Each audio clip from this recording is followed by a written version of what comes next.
proceedings, and these sessions are no more than sort of 15, 20 minutes each, so hopefully quickly paced, and will keep your attention.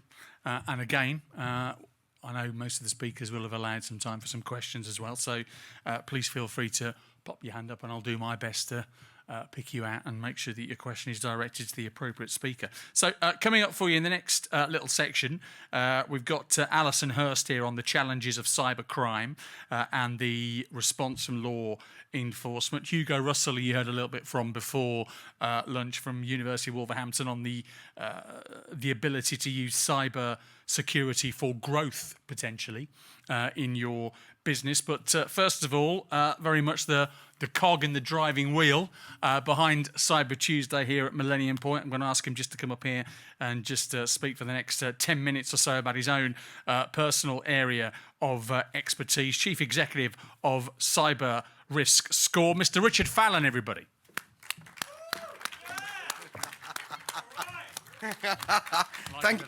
Thank you very much, Phil. Thank you. Good afternoon.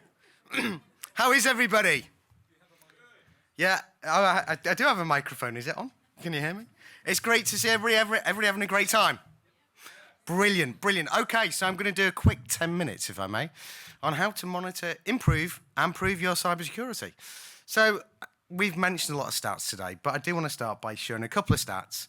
So the Cybersecurity Breaches Survey 2020 shows that 46% of businesses report having cybersecurity breaches or attacks in the last 12 months.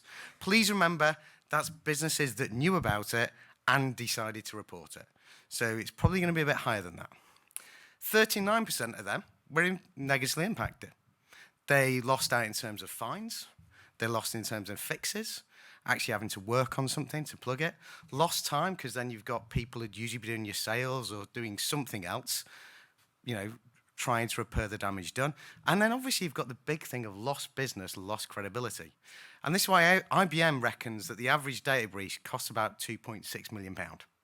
Now obviously for an SME, it's going to be smaller because you can't get damage for that amount of thing, but obviously for bigger companies, it can be much bigger. That's a big amount of money.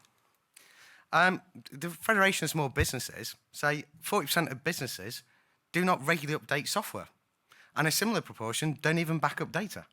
So you kind of think, wow, that's 40%. I know one company, it's a four-partner law firm, they haven't updated their software, their WordPress website software, in about 18 months. And I was trying to convince them that it was a good thing to do and they should do this. But they're not alone. That's kind of quite common. And then I can tell you, this should come as no surprise, Hiscox says, a small business in the UK is successfully hacked every 19 seconds.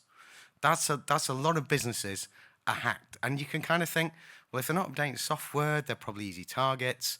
And the thing is, when they get hacked, a lot of them won't know about it. They won't know that somebody's living in the house rent-free.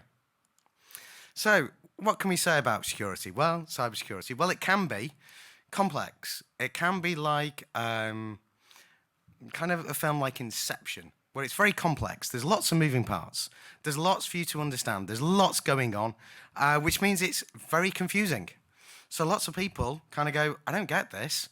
It's confusing. What do I do first? I've now got a list of 297 things I need to do. Which one do I start on? And everything seems to be related to everything else. And this was the excellent question we had this morning, is like going, you want something that's straightforward. And the final thing is it can be costly.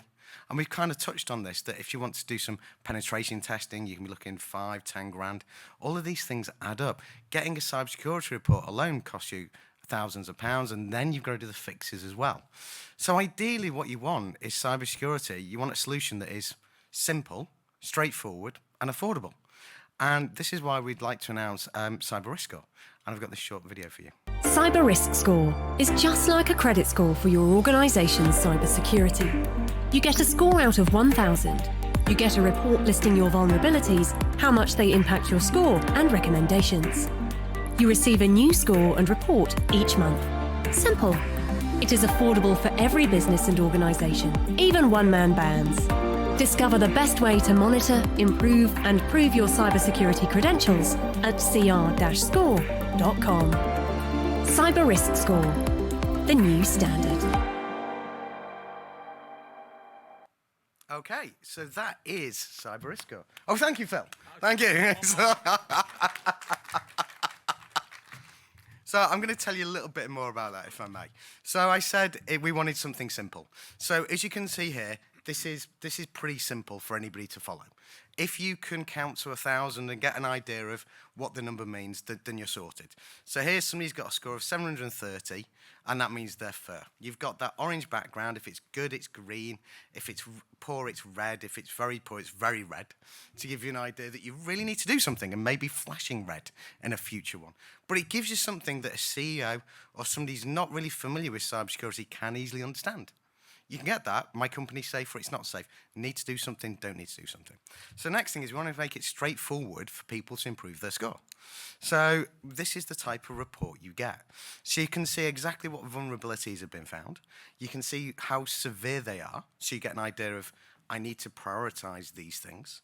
It tells you how many times they occur. And then if you click that view details button, it actually tells you, explains the problem and tells you the solution. So it tells you how to do it. And the great thing about this is it means you can go out to people who will fix these things for you and actually say, look, I want to get 3 quotes. I want to see what I can do about this. Because one thing we didn't want to do at Cyber Risk School was actually fix anything. And the reason for that was we thought we want something that's going to be independent, that's going to be trusted, so you know that if we tell you it's there, it's there. It's not done to try and sell you more fixes. I'm not saying anybody try and do that, but, maybe you're a bit suspicious sometimes. So you get that, and then you get this runs every month. So every month you get a new score and a new report. So that means as well you can see, has this thing been fixed? I've asked them to fix it. Is it still a problem, or is it no longer a problem? And you should see your score rising up. So why is it important that when scanning your website like this, why is it important you protect your website? Because lots of people say, well, it comes in through phishing, it comes in through other things. Lots of attacks come in through your website. It kind of goes like this. So you've got a hacker, comes along, and first thing he does, he gets into your website through one of those vulnerabilities we just talked about. So, and when on there, they can start messing around your website, and this can lead to reputational damage. A very good friend of mine, Dave, ran a gutter cleaning business. And about 4 years ago, he rang me and said, I have a problem with my website, Richard. Can you help? And I said, yeah, sure. Do you want me to have a look? And he said, yeah. So I went onto his website and went, I can see your problem. And he went, can you? I said, yes, you seem to have an awful lot of porn on your gutter cleaning website. I don't think you want any porn on your website. He went, yes, that's right. That's right. In the end, the only way we could handle this breach was actually erasing the entire website. So it cost him the loss of reputation, $3,000 to build a new website, and the fact lots of friends gave him some nicknames that I won't repeat now. But you can kind of get the idea of what that might be. The other thing is, once somebody's into your website, that's usually connected to people's emails. So they can get into your email server. And then that's how they get into your employees who click on those links, or they think they've got a command from their CEO or somebody from finance to say, can you play this bill? And they do it because it has come from a genuine email address.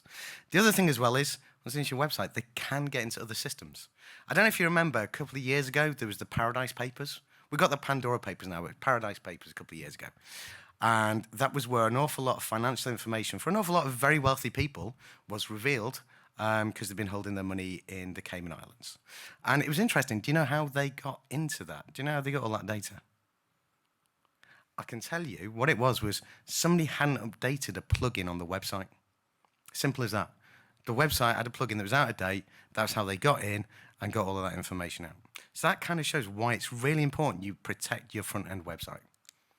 You know. Oh, but there's another thing as well, is you might be thinking, okay, I've got my website sorted, so I'm sorted, but what about all the people I deal with? Because I've got suppliers I deal with, and what do I do about sharing data? This video will explain a little bit about that. You know your systems are secure, but how about those of your suppliers and customers? Data sharing is necessary for most business transactions, including the delivery of goods and services and payments. Data sharing also increases efficiency, productivity, and innovation. But how do you know your shared data is safe? Easy. Ask for their score. Cyber Risk Score gives organisations a score out of 1,000, so you know how safe your data is. Cyber Risk Score, the new standard.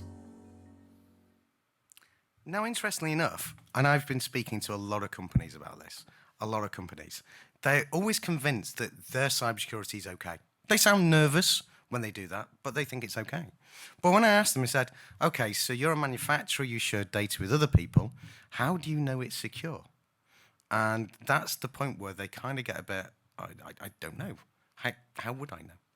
So what you can do with cyber risk score is actually ask for the person's score. So you know what your score is. Here you've got a really good 950, but then you've got people you're selling to, people who are supplying you. You can see what their score is. You can ask them to send it to you, and then you can see what their vendors is. So you can see where your breaches are and where you're going to have problems in the future.